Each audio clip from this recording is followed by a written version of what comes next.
경찰이 마약류 집중 단속에 나섰습니다. 사회의 암세포와 같은 마약류 범죄들, 개인과 공동체를 파괴하는 마약 밀수법이 점점 중요해지고 있습니다. 해양 마약사범 단속에 최선을 다하겠습니다.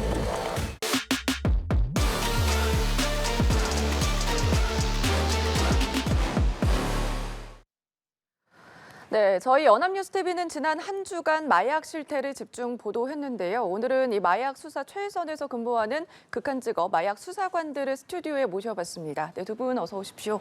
네, 안녕하세요. 네, 먼저 자기소개 먼저 부탁드리겠습니다. 안녕하세요. 해양경찰청 형사마약계장 김기석 경감입니다. 네. 네, 안녕하십니까. 저는 서울경찰청 마약범죄수사대에서 팀장으로 근무하고 있는 박남규 경감입니다. 네, 두 분 반갑습니다.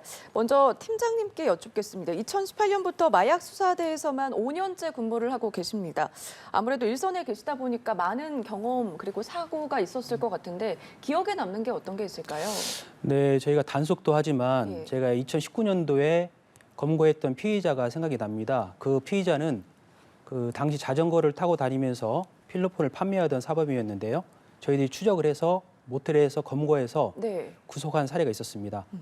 당시 그 피의자는 제가 기억하는 이유는 검거됐는데도 불구하고 저희한테 고맙다고 했던 사연이 있었습니다. 왜 그러냐면 그 친구가 마약을 판매하며 생활하다가 더 이상 이렇게 생활을 못하겠다 해서 자살하려고 했던 날, 네. 저희한테 검거가 됐습니다. 그래서 그 친구가 하는 말이 잡아줘서 고맙다. 마지막으로 투약을 하고 자살을 하려고 했는데 네. 또 다시 한번 살 수 있는 힘을 가지게 됐다. 이 죄값을 치르고 나와서는 다시는 마약하지 않고 열심히 살겠다 이렇게 말했던 사실이 있습니다. 그 기억이 나고요. 또 최근에는 10대 청소년이 마약사범으로 검거된 사례가 있었습니다. 당시 친구가 있었는데 그 친구도 이제 단약을 하기로 결심을 하고 부모님도 적극적으로 케어를 해서 현재는 이제 고등학교 검정고시도 마쳤고요. 네. 저 대학을 가기 위해서 준비를 하고 있습니다. 네, 아무래도 최선에 계시다 보니까 기억에 남는 사건들이 많이 있을 것 같은데 이번에는 김기석 계장님께도 한번 여쭙겠습니다.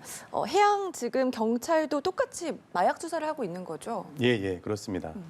예, 국민 여러분께서는 마약 단속이 주로 육상에서만 이루어지는지 알고 계실 텐데요. 네. 예, 저희 해양경찰은 해상을 통한 마약류 밀반입과 해양 종사자들의 마약류 제조, 유통, 투약 등을 단속하는 업무를 하고 있고요. 또한 마약류 관리법상 천연 마약인 양귀비가 마약의 원료로 사용되고 있어 양귀비 개화기인 4월부터 7월까지 인적이 드문 섬, 해안가 등을 중심으로 불법 재배되고 있는 양귀비를 단속하고 있습니다.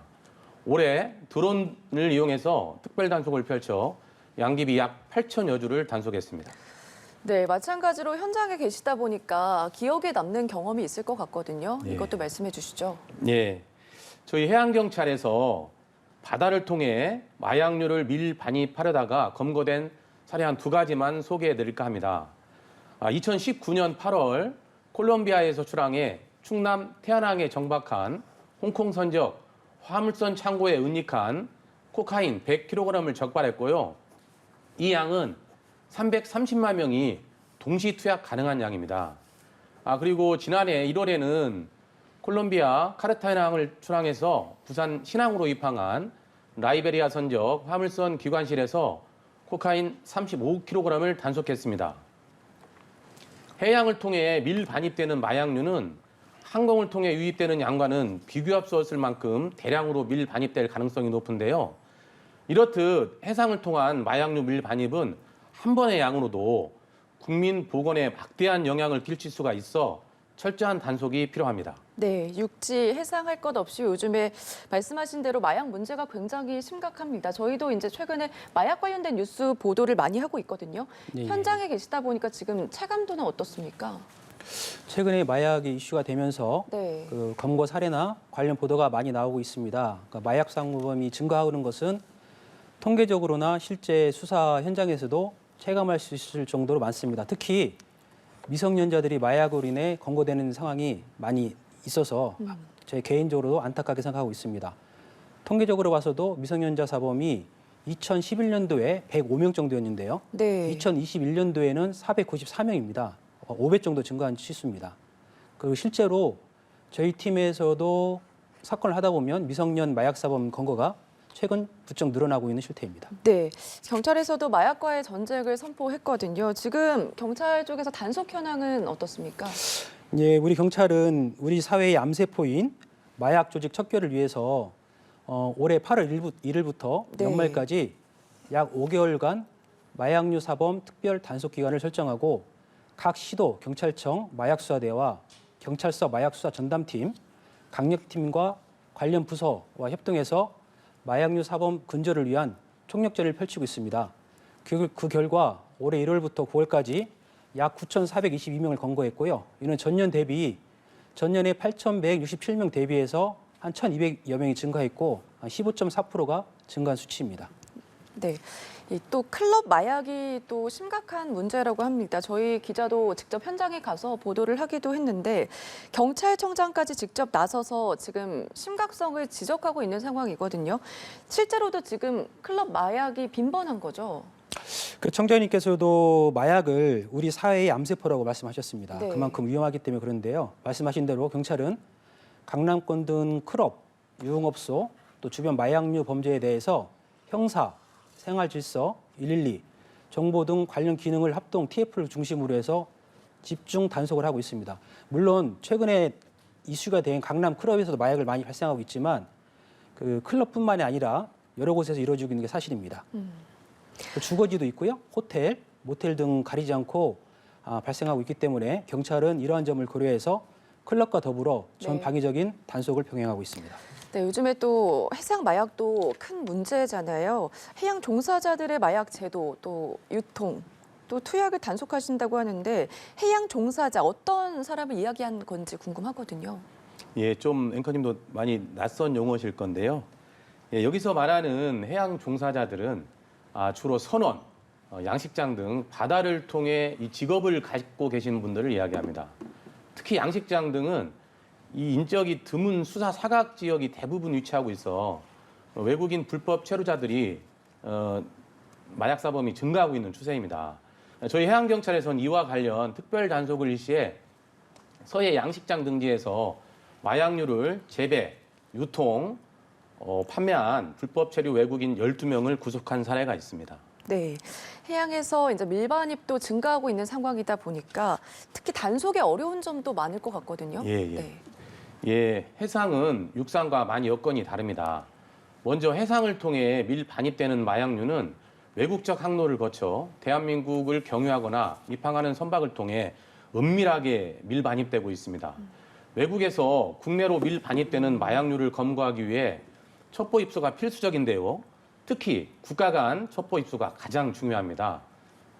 전 사례를 봐도 마약 생산국인 중남미에서 출항하는 선박 안에 은닉해 마약류를 들어오는데 네. 이런 부분을 검거하는 데는 국내 수사기관 간 협업과 국제공조가 무엇보다 중요합니다. 네. 그리고 지금 마약 관련된 이슈 사회적 문제로도 너무 커지고 있다 보니까 지금 이런 상황에서 DEA와의 공조에 대한 지적도 계속 나오고 있는 상황입니다. 최근에 미국 마약 단속청이죠. DEA 출장을 다녀오셨다고 하는데 관련 내용도 짚어주시죠. 그 미국의 경우도 과거에는 그 마약 수사 등 관련해서는 아마 우리나라와 같이 수사는 경찰이나 수사기관이 하고 별도의 마약의 감정기관 또 마약 정책기관들이 분리돼 있었는데요. 그 미국도 산업화 등 경제가 발전하면서 대량의 마약류가 국내에 유입돼 오고 그 마약으로 인해서 사회 이슈 및 이슈가 되자 아마 거기에 대응하기 위해서 연방 조직인 DEA를 창설한 걸로 알고 있습니다. 그 미국 마약 단속청 조직 내에는 마약 수사와 압수물 감정 또 마약류 지정 등 정책 결정 기능이 통합되어 있기 때문에 상호 협조 및 마약 환경 변화에 대한 기민하게 대응할 수 있는 시스템이 마련되어 있습니다. 제가 이번에 마약청에 가서 본 거는 네. 마약청 내부에 박물관을 만들어 놓고 그 박물관을 통해서 청소년이나 일반인들이 마약의 심각성을 예방하고 홍보할 수 있는 기능이 있었습니다. 네. 그게 아주 인상 깊은 인상 깊었습니다. 예, 해양 경찰에서도 국제 공조를 많이 해야 된다 앞서서 말씀을 해주셨습니다. 계장님도 그 국제 회의에 참석을 하신다면서요? 아, 예. 저도 오늘 대담이 끝나자마자 마약법 집행 기관장 회의 참석차 태국으로 출국해야 되는데요. 이 회의는 아시아 태평양 지역 내 마약 단속 기관이 참석해 각국의 마약 동향을 공유하고 주요 사례 발표 후 대응을 방안을 논의하는 자리입니다. 이외에도 해양경찰은 평소 중국, 일본, 러시아 등과 양자 정례 회의 및 다자 협의체인 북태평양 해양 치안 기관장들이 모여 마약 문제에 대한 정보를 심도 있게 논의하고 있습니다.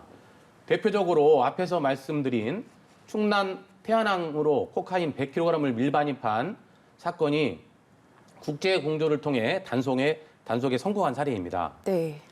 저희도 올해 2차례나 DA와 해상 마약류 밀반입 문제를 논의했고요. 지난 8월에는 태국 마약청장단을 만나 마약 단속 합동 훈련을 약속했습니다.